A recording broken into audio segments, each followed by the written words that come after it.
8 years ago, I was running a restaurant called Kiss the Cook, and in the summers, I'd give cooking lessons for kids. One summer, a mother called me to ask if I would teach her child who had autism. I believed then that everyone who wanted to learn can be taught, so I said yes. We both had fun that summer, so when the mother called me again to ask if I could make it a year-round thing, again, I said yes. A few months later, several teens and young adults with special needs and developmental disabilities had enrolled in my cooking classes. Let me introduce you to 4 of them. Ibarra has autism. He has difficulty with social skills, understanding complex systems and processes, and managing his emotions and impulses. He has a fantastic memory, though. He knows the whole map of Metro Manila and all the players of the PBA and NBA, including jersey numbers and statistics. Maybell has Asperger's syndrome, which is a form of high-functioning autism. She also has difficulty with social skills. She's very rigid in her thinking and habits. She has a hard time with sarcasm and jokes. She also has difficulty controlling her emotions. She had a traumatic experience with flooding, so whenever there's a weather disturbance in the Philippine area of responsibility, she would get extremely upset. Zero I met when he was 16 years old. He has dyslexia and dyscalculia, which means he has a hard time with words and numbers. He had been shuttled through a number of schools. A boy that age who can barely read and do math will be bullied in a regular school. He coped by becoming the bully. Ganun talaga. So he had a very difficult relationship with his mother, with his peers. He was very impulsive, short-tempered, and always in trouble. Paulo has severe ADHD, and it manifested in obnoxious social attitudes, poor academic skills, and inappropriate behaviors. So he was already 23 when he entered the program. So he was very headstrong and very used to getting his ways. He had an arsenal of strategies to get his way all the time. So teaching them was such a challenge. I was learning on the fly how to manage people with special needs, learning about their varying capacities, their behaviors, their different abilities. But it was also exhilarating to see the difference cooking made in their lives. You see, cooking lessons doesn't just give you the skill. It gives you opportunities to teach vocabulary, math, teamwork, social skills, communication. And it also was making them more confident and more independent. But it still couldn't get them a job. I wanted them to be hired not out of pity or as a token action for some company to do some CSR. I wanted them to be hired because they were capable. It will also increase their ability to keep and hold down that job. So in 2011, I co-founded Open Hand School for Applied Arts. The concept was a vocational school for young adults with special needs that will help them become employed or become entrepreneurs. We wanted a laboratory where people with special needs can practice their skills in a real world and real-time setting. We wanted to veer away from simulations and get them to do real work. It was fantastic. It was the first time something like this had been done in the Philippines. So we were designing the program from scratch and going against the grain of common practice. And we were getting such positive results from the students and parents. The students were in natural environments where they learn faster and retain more. So cooking, because I'm a chef, is a major part of the program. So the students take turns cooking lunch for the whole school every day. So we serve and plate around 50 lunches for everybody in the school, using a rotating menu for a month so that they learn all the recipes and processes associated with it. We serve it restaurant style so that they get used to a professional level of service. We run a small cafe in school so the students cook and sell the food. They make daily, weekly, monthly sales reports. They reconcile order slips to sales. They manage the inventory, and they compute for profit and loss. It's a great way to teach accounting without ever having to sit in a classroom or give a lecture. Math skills we also teach through real problems, not just theory. Once the students master the addition, subtraction, multiplication, division, graduate na sila sa calculator. We encourage them to use the calculator because that's how we normally operate in a business environment anyway. In our business skills laboratory, our students learn basic office processes like filing, collating, encoding, writing vouchers and checks, and paying the bills. The students also do the banking for the school and the cafe. We have a housekeeping laboratory that's set up like a small hotel room. So they learn how to clean and organize a room according to industry standard. We also have a small laundry area where they wash and iron their clothes, also to industry standard, so they can use it to get a job. Or just have really neat clothes. Gardening is part of our program so they know where food comes from and also to add another life skill or employment opportunity to the repertoire. We created the line of food gifts so that they get to practice small-scale food processing, production, and packaging. We host bazaars twice a year so that they learn about retail and marketing. We even do fancy 3-course dinners every Valentine's Day so that they are exposed to fine dining service. They plan, they market, they cook, and serve that dinner. And to make them aware of their civic duties, we involve them in relief efforts whenever there's a disaster. At the height of the Yolanda crisis, our school was packing and sending 1 ton of food a day for a week. But we made sure they had fun, because we understood that a good life is a balance of work and play, vocation and recreation. If there's one word that describes our work at Open Hand, it's that we were relentless.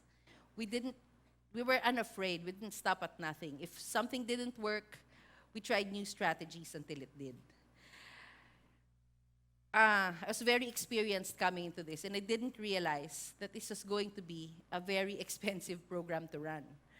Our teacher-student ratio is 1:3, and we had to provide equipment and materials for the students to use and work on. Not simulation, but real things. But we persevered because we realized our product was not a school or a degree. Our product was hope. Hope for parents who do everything for their children. The fear of every parent we met. What will happen to my child when they die? How will my child have the life they deserve? How will they survive? So parents need to change mindsets to allay these fears. They need to look at vocational pursuits as viable options for their children. With vocational pursuits, their children become more capable, they develop a better sense of self-esteem and self-worth. They're able to become more socially adept because their needs are better addressed. And also, their ability to find and keep a job increase. But 3 years later, we graduated our first batch of students from Open Hand School. We wanted a way to demonstrate their skills in a real work setting, a way for us as well to learn new strategies in transitioning young adults into full-time employment and entrepreneurship. And because we're unafraid and makapalang mukha namin at malakas ang loob, we opened a restaurant for them called Gourmet Gypsy Art Cafe. We envisioned Gourmet Gypsy as a social enterprise, a way for us to present our advocacy in a delicious way. So we had to retool everything in the restaurant to make it work for our kids. The heart of teaching people with special needs is task analysis. So for example, behave. Behave is such a complex concept. If you tell someone with special needs to behave, he doesn't really know what you're talking about, what you want from him. But if you tell him, sit down, hands on your lap, look at me, listen, that is behave. You should have said so from the beginning. Good job, Ambeth. So the students were put to work in all areas of the restaurant: dining room, kitchen, bakery, front of the house, and in the office. The skills they learned in school was put to the test. We had to tweak some to make it more appropriate to the restaurant setting, but they were up to the challenge. The office skills they learned in school was put to good use. Another advantage that we found, people with autism have great attention to detail and enjoy routine work. So a lot of the things typical people find frustrating, they actually find very satisfying to do. A la carte service was a bit of a challenge because in the restaurant, you don't know what you're going to get, what people will order. So it was a bit of a challenge to figure out. But when we realized if we break down the processes into tasks rather than job descriptions, we could make more room for them in the kitchen. Even beverage service was part of the training. Lori Reyes, our coffee supplier, during training told our staff, after you steep the coffee for 2 minutes, you give it 3 to 4 stirrs with a spoon and then put the dripper on top of the cup. One of our students raised her hands and said, "Excuse me, sir, how many times should I stir it? 3 or 4? Her rigidity couldn't take such a vague instruction, so Lori said, "Okay, let's make it 3 times. But when he demonstrated it, he stirred it 4 times. So our student raised her hand again and said, "Excuse me, sir, you said 3, you did 4. We never have a dull day at Gourmet Gypsy.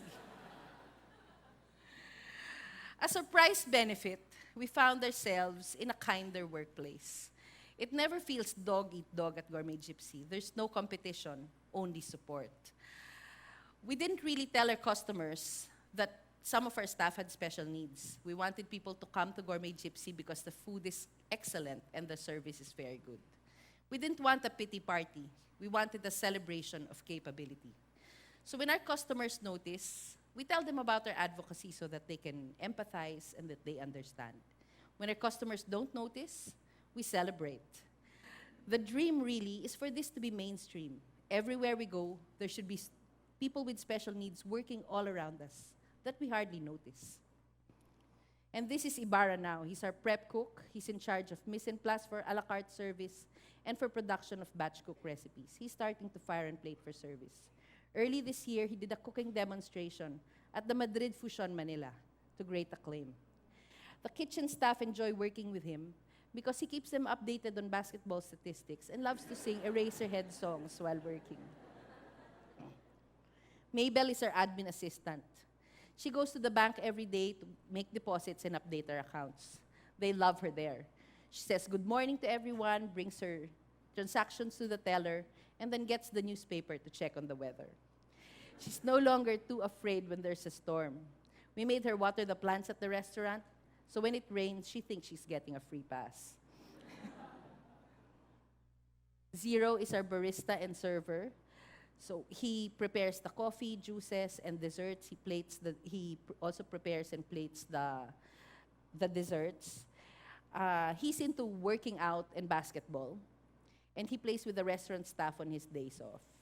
He treated his mother to dinner at Gourmet Gypsy with his first paycheck. Paulo, he's our host and greeter. He brings guests to the table. He hands them the menus. He's also starting to take orders and to serve food. We call him our congressman. He's very eager and entertaining and really aims to please our guests. Work has the power to transform. It wasn't just the school or the restaurant that made change possible in these young people. It was the hope and promise that work held that made them persevere and determined to succeed. Work is a human right. It's the force that gives dignity and allows for full integration of people with special needs into their communities. We need to do whatever it takes to get these young people into meaningful work or entrepreneurship. To do that, we need to start with 3 things. First, watch your language. John Franklin Stephens, his global messenger to the Special Olympics, in an open letter to Ann Coulter after she called Obama retarded, said it best, and I quote, "You and society need to learn that being compared to people like me should be considered a badge of honor. No one overcomes more than we do and still love life so much. Come join us someday at Special Olympics. See if you can walk away with your heart unchanged." We need to stop using autistic, retarded, abnormal as insults and hate words. Period. Second, accommodate, do not tolerate. For a long time, people with special needs have operated at the fringes of our society. When we see them or interact with them, we either ignore or tolerate. We say, may something-something kasi yan, kaya ganyan. And we leave it at that. We give ourselves a pat on the back for not judging. We were tolerant. It is this tolerance, however, that leaves them on the fringes. We need to actively acknowledge and recognize and engage their presence and value. If accommodations need to be made for that to happen, then that's what we should do. And 3, create access. We need to look at our systems and environments and see how it can be friendlier for people with special needs. We've started with people with physical disabilities. We're building wheelchair access ramps all over our communities. So we need to build ramps into our hearts and our minds and allow them to have access to that as well. Start by imagining your workplace with people with special needs. What kind of jobs can you carve out for them? What do you need to do to make them fit in? Industries that are a good fit for people with special needs include IT and hospitality, retail and manufacturing. If we want the Philippines to progress, we cannot leave this demographic behind. Our vision for a progressive Philippines has to include a vision of humanity, justice, and compassion for people with special needs. The most important thing we had to do to get here was to imagine it could be done. Mother Teresa once asked, how do we love? We do not love in big things. We love in small things with great love. This is how we made this happen, teaching and nurturing one student at a time with great love. None of my own children has special needs. But as John Franklin Stephen said, you cannot engage and walk away with your heart unchanged. Engage and you will realize they're all our children too. Thank you.